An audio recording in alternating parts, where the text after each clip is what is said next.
र साथीहरु फेरि पनि एउटा अर्को नयाँ भिडियोमा स्वागत गर्छु र यो भिडियोमा हजुरलाई BBS first year old course economics हो। इकोनोमिक्सको old course theory of production chapter theory of production बाटामा ओल्ड इज गोल्ड को 2073 मा आएको डिस्क्रिप्टिभ क्वेशन 10 मार्क्स को क्वेशन म सल्भ गर्न गइरहेको छु। र यहाँ क्वेशन पनि ओल्ड इज गोल्ड मा आएको यहाँ छ डिस्क्रिप्टिभ क्वेशन मा यहाँ आएको यहाँ भनेको छ you are the flowing data of the total product and the different variable cost को साथमा डाटा दिएको छ टोटल प्रोडक्ट को। यहाँ भनेको छ युनिट अफ भेरिएबल फ्याक्टर 7 वटा दिएको छ अनि टोटल प्रोडक्ट दिएको छ। अनि त्यसपछि यहाँ के भनेको छ calculate the AP and MP from the above schedule. यो शेड्युलबाट एपी र एमपी ड्र गर्ने शेड्युलबाट फाइन्ड गर्ने and draw the diagram presenting TP AP and MP र टीपी एपी र MP TP AP and MP को कम्बिनेसनमा एउटा डायग्राम पनि बनाउने। यो शेड्युललाई पहिला यो शेड्युल जुन दिएको छ यो शेड्युलबाट हामीले एपी र एमपी फाइन्ड गर्ने। यो फाइन्ड गरिसकेपछि हामीले टीपी एपी र एमपी भएको एउटा डायग्राम पनि बनाउन भनेको छ। र यस्तो भनेर हाम्रो क्वेशनमा 10 मार्क्समा यहाँ आएको छ। यहाँ 4 यसको यो एपी र एमपी निकाल्दा 4 भयो अनि त्यसपछि यो डायग्रामको गरेर 6 मार्क गरेर 10 मार्क्सको यस्तो क्वेशन हाम्रो एक्जाममा आएको क्वेशन हो। र यस्तै फेरि पनि आउन सक्छ, सम्भावना धेरै नै छ। त्यही भएर यो भिडियो लास्टसम्म हेर्नु र यो भिडियो मन पर्छ भने यो भिडियोलाई लाइक गरिदिनु र च्यानलमा नयाँ हो भने च्यानललाई सब्स्क्राइब पनि गरिदिनु र ल अब हामी यसको सोलुसनतर्फ लागौँ। म यसको यो क्वेशन यहाँ यस्तै साथ दिएको छु। यो क्वेशन भयो अनि त्यसपछि अब यहाँ एभरेज प्रोडक्ट एपी अनि एमपी निकाल्न भनेको छ। यसको चाहिँ हाम्रो एउटा फर्मुला चाहिँ हामीले एपी को बनाउन सकिन्छ। यहाँ त यो जुन टीपी छ यो टीपी मा हामीले यो जुन छ यसलाई यो युनिट अफ भेरिएबल फ्याक्टरलाई हामीले यहाँ क्यू मानेर यसलाई डिभाइड गर्न सकिन्छ। युनिट अफ भेरिएबल फ्याक्टरलाई यसलाई हामीले क्यू मानेर यसमा डिभाइड गर्ने हो टीपी मा अनि यसको एपी को भ्यालु चाहिँ हाम्रो आउँछ। एमपी को निकाल्दाखेरि हामीहरुको जुन यो फर एक्जाम्पल यो हाम्रो टीपी यो 1 भयो अनि यो टीपी 2 भयो। यो टीपी 2 बाट टीपी 1 हामीले माइनस गर्ने हो भने यो चाहिँ यसको भ्यालुहरु चाहिँ आउन थाल्छ। यसले यसको यसरी निकाल्न सकिन्छ सुरुमा। अब म यसको सोलुसन गर्छु। जस्तै यहाँ क्याल्कुलेटरमा म यसलाई सजिलो तरिकाले निकाल्छु। जस्तै एपी निकाल्न एभरेज प्रोडक्ट निकाल्न पर्यो भने टोटल प्रोडक्टमा हामीले जति युनिट अफ फ्याक्टर हाम्रो युज भएको छ। फर एक्जाम्पल यो टोटल प्रोडक्टमा 20 वटा टोटल प्रोडक्टमा यसमा एउटा भेरिएबल फ्याक्टर युज भएको छ। त्यही भएर एभरेज कति भएको छ भने एभरेज निकाल्दाखेरि हामीले टोटलमा यो एउटाले भाग गरिदिनु भने हाम्रो त्यही 20 नै आउँछ। त्यसै गरी अब यो 60 छ 60 मा हामीले फेरि यहाँ 60 मा यसले 2 ले भाग गरिदिनु भने टोटल प्रोडक्ट हाम्रो 60 छ र क्वान्टिटी चाहिँ दुईटा छ। 60 मा 2 ले भाग गर्ने 30 आउँछ।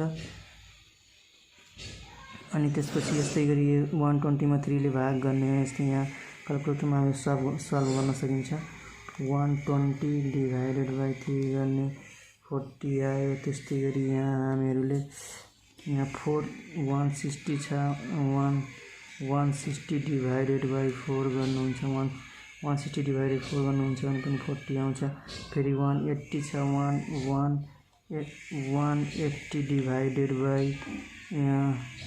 180 डिभाइडेड बाइ 5 गर्नुहुन्छ भने 36 आउँछ। त्यस्तै फेरि 180 डिभाइडेड बाइ 6 गर्नुहुन्छ 180 डिभाइडेड बाइ 6 गर्नुहुन्छ भने 30 आउँछ। त्यस्तै 180 डिभाइडेड बाइ 7 गर्नुहुन्छ भने 25.2 गरिदिने 25.71 आउँछ। त्यसरी नै साथीहरु एकदम सजिलो छ, एकदम मजाले। जस्तै यो टोटल प्रोडक्ट छ नि टोटल प्रोडक्टमा हामीले युनिट अफ भेरिएबल फ्याक्टरले हामीले भाग गरिदिने। जस्तै यसमा कतिवटा एउटा मात्र भएको छ त एउटाले भाग गरिदिए। यसमा 60 मा दुईटा भएको छ त दुईटाले भाग गरिदिने। टीपी अपॉन क्यू गरेर यसले भाग गरेर एकदम इजी तरिकाले निकाल्न सकिन्छ। त्यस्तै एमपी को अब निकाल्दाखेरि जस्तै यो भयो अनि त्यसपछि एउटा यसको अगाडि यसको पहिला सुरुमा यसमा मार्जिनल प्रोडक्ट चाहिँ हाम्रो जति थियो यो 20 छ यो 20 हामी मार्जिनल प्रोडक्ट राख्दिने। अब यो दुईटाको हामीले डिफरेन्स जस्तै यो T2 भयो यो T1 TP2 भयो TP1। अब TP2 र TP1 को डिफरेन्स कति छ TP2 बाट TP1 घटाउँदा कति हुन्छ 40 हुन्छ नि हाम्रो, त्यही भएर यो हामीले 40 गरिदिने। अनि त्यसपछि यो 40 गरिदिने। अनि त्यसपछि यसको अब डिफ्रेन्स गर्ने 120, यसलाई TP3 भयो, यहाँ पर TP3 भयो। अनि यो TP3 बाट TP2 घटाउँदाखेरि 60 भयो। त्यस्तै अब यो TP4 भयो, यसबाट अब TP4 बाट TP3 घटाउँदाखेरि कति हुन्छ 160 बाट 120 घटाउँदाखेरि 40 हुन्छ। फेरि यसबाट यो घटाउँदाखेरि 80 बाट 20 हुन्छ। फेरि यसबाट यो घटाउँदाखेरि कति हुन्छ 0 हुन्छ। यसबाट यो घटाउँदाखेरि 0 हुन्छ। यसै नै साथीहरु, जस्तै यो फर्स्टमा हाम्रो मार्जिनल प्रोडक्ट चाहिँ जति दिएको हुन्छ, जति टोटल प्रोडक्ट हुन्छ त्यति मार्जिनल प्रोडक्ट पनि हुन्छ, त्यति एभरेज प्रोडक्ट पनि हुन्छ, सबैको यो बराबर हुन्छ। पहिलो युनिटमा एउटा लेभललाई हामी युज गर्ने हो भने जति हाम्रो टोटल प्रोडक्ट हुन्छ त्यति हाम्रो एभरेज प्रोडक्ट पनि हुन्छ, त्यति हाम्रो मार्जिनल प्रोडक्ट पनि हुन्छ। लेभलहरू जस्तै हाम्रो लेभलहरू बढ्दै गयो भने हाम्रो यो लेभल जति बढ्दै गयो त्यति हाम्रो यो टोटल प्रोडक्ट पनि बढ्दै गएको छ। अनि त्यसपछि यहाँ हाम्रो के भएको छ, यो एभरेज प्रोडक्ट चाहिँ एउटा उसम्म बढेको छ, यहाँ 40 सम्म, यहाँ 4 लेभलसम्म यहाँ बढेको छ, 4 युनिटसम्म यहाँ बढेको छ। अनि त्यस 4 युनिटबाट फेरि यता घट्न थालेको छ। अनि मार्जिनलमा के भएको छ, मार्जिनलमा यहाँ हाम्रो यहाँ 3 युनिटसम्म हाम्रो बढ्दै गएको छ। अनि 3 युनिट पछि फेरि हाम्रो यता घट्दै गएको छ र 0 भएको छ। यो एभरेज प्रोडक्ट चाहिँ 0 भएको छैन, यो 0 हुँदै हुन्न। अनि यो थोरै डिप्रेसिभ रेटमा घट्छ, तर यो चाहिँ एकदम सुरुमा धेरै फास्टमा बढ्छ अनि बढ्दै गएपछि एकदम घट्दै गएर 0 पनि हुन्छ, 0 हुन्छ। यसरी नै यो चाहिँ हाम्रो यो टेबल हाम्रो भयो। अब यसको हामीहरूलाई यहाँ क्वेसनमा फेरि यहाँ भनेको छ, टेबल त भयो, हाम्रो सेड्युल भयो। अब फेरि भनेछ draw the diagram presenting TP, AP and MP, TP AP र MP प्रेजेन्ट गर्ने एउटा डायग्राम पनि बनाउन भनेको छ। अब म यसको डायग्राम बनाउँछु साथीहरु, यता म यसको एउटा डायग्राम बनाएर हजुरहरूलाई देखाउँछु। डायग्राम बनाउँदाखेरि सर्वप्रथम हामीहरूले यसको पेन्सिलले बनाउँदाखेरि अलि राम्रो हुन्छ, पेन्सिल र स्केलको युज गर्ने। अब यसको डायग्राम बनाउँदाखेरि सर्वप्रथम हामीले यो दुईटा लाइन तान्न पर्छ। अनि यो दुईटा लाइन तानेर हामीले यहाँ 0 गराउने, यो हाम्रो भयो x एक्सिस भयो। अनि त्यसपछि यो भयो हाम्रो y एक्सिस भयो। यहाँ म लेखिदिएको छु on the basis of the above table, यो जुन हामी टेबल बनाएछ नि यता यो टेबल, यसको टेबलको आधारमा the basis of the above table we can draw the flowing diagram, यो डायग्राम चाहिँ हामीले बनाइरहेछौँ। यसैको बेसिसमा, यसैको आधारमा यो डायग्राम चाहिँ हामीले बनाइरहेको छौँ। यता यो x एक्सिस भयो, अनि यो y एक्सिस भयो, यो y एक्सिसको ड्यास भयो, अनि यो x एक्सिसको ड्यास भयो। अब हामीले यो 0 भयो। अब यसबाट हामीले यो जस्तै हाम्रो यता हामीहरूले टोटल प्रोडक्ट y एक्सिसमा टोटल प्रोडक्ट, अनि त्यसपछि average product and marginal product यता हामीहरू राख्ने। जस्तै यहाँ total product, average product and marginal product, यो तीनटा प्रोडक्टहरूलाई हामीले यता राख्ने। अनि यता चाहिँ हामीहरूले यो युनिट अफ भेरिएबल फ्याक्टरहरूलाई यहाँ हामी यता राखिदिने, युनिट अफ भेरिएबल फ्याक्टर,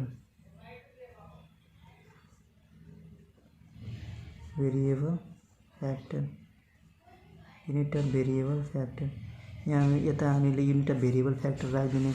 यो जुन हाम्रो छ यो युनिट अफ भेरिएबल फ्याक्टर चाहिँ यो हामीहरूले x एक्सिसमा राखिदिने, र जुन हाम्रो यो टोटल प्रोडक्ट, एभरेज प्रोडक्ट र मार्जिनल प्रोडक्ट छ यो चाहिँ हामीहरूले y एक्सिसमा राखिदिने। अब हाम्रो यो 20 छ, अब 20 बाट सुरु भएको छ, त्यही भएर हामीले यहाँ 20, 40, 60, 80, 100, 120, 140, यस्तै गरी हामीले 180 सम्म बनाइदिने। किनभने यो हाम्रो प्रोडक्ट चाहिँ 180 सम्म छ, त्यही भएर 180 सम्म हामीले बनाउने।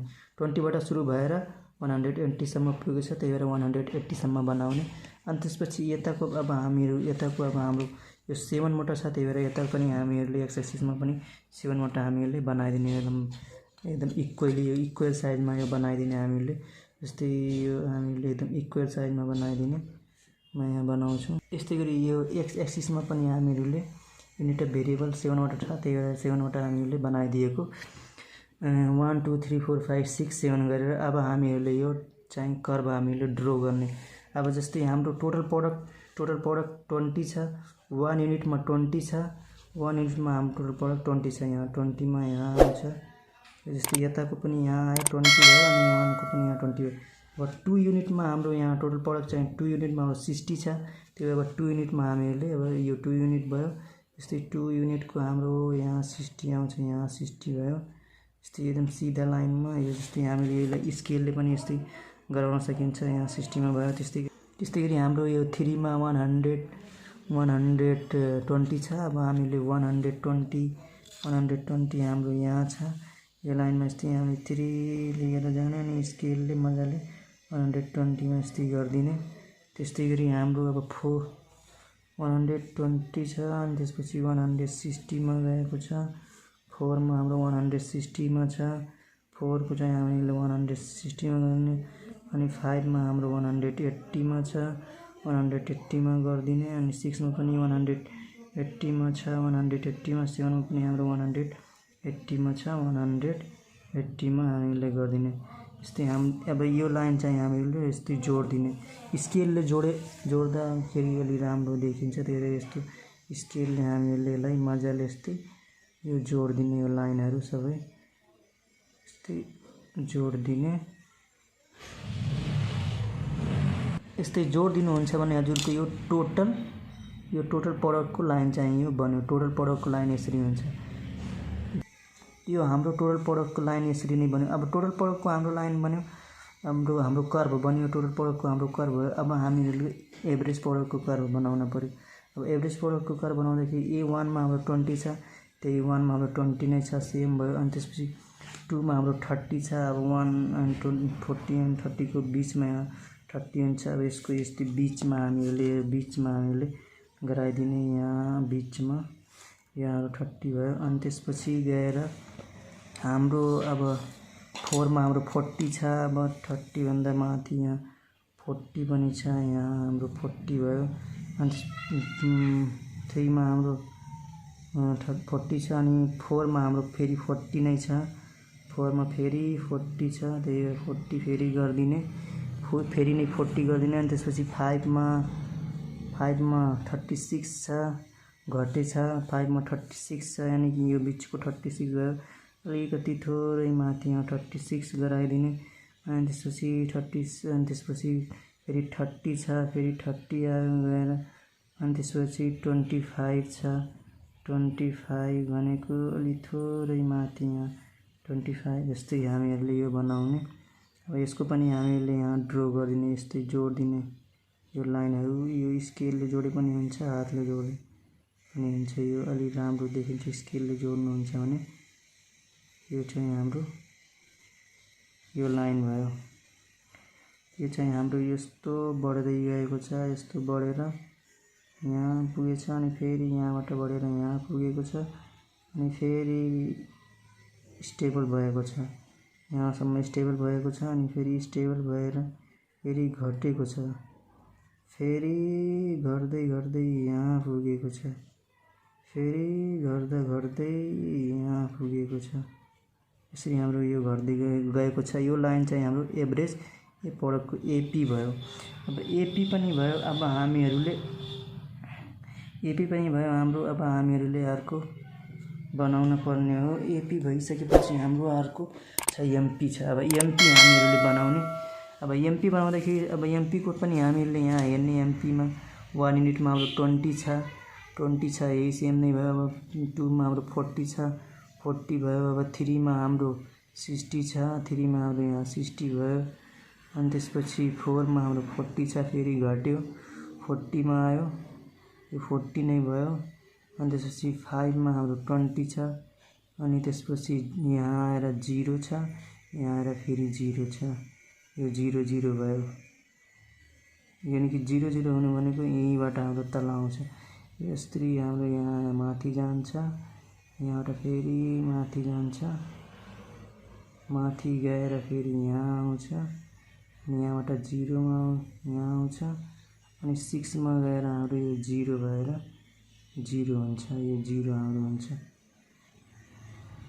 यो चाहिँ यो जुन हाम्रो कर्भ छ, यो जुन 0 भएको कर्भ छ, यो भनेको हाम्रो एमपी कर्भ हो, एमपी मार्जिनल प्रोडक्ट यो 0 भयो। सुरुमा बढ्दै गयो एउटा पोइन्टसम्म बढ्यो अनि त्यो पोइन्टबाट घट्दै गएर यो 0 भयो। यसरी नै साथीहरू आफ्नो एक्जाममा आएको पनि हजुरहरूले मजाले बनाउन सक्नुहुन्छ। यही नै हो यो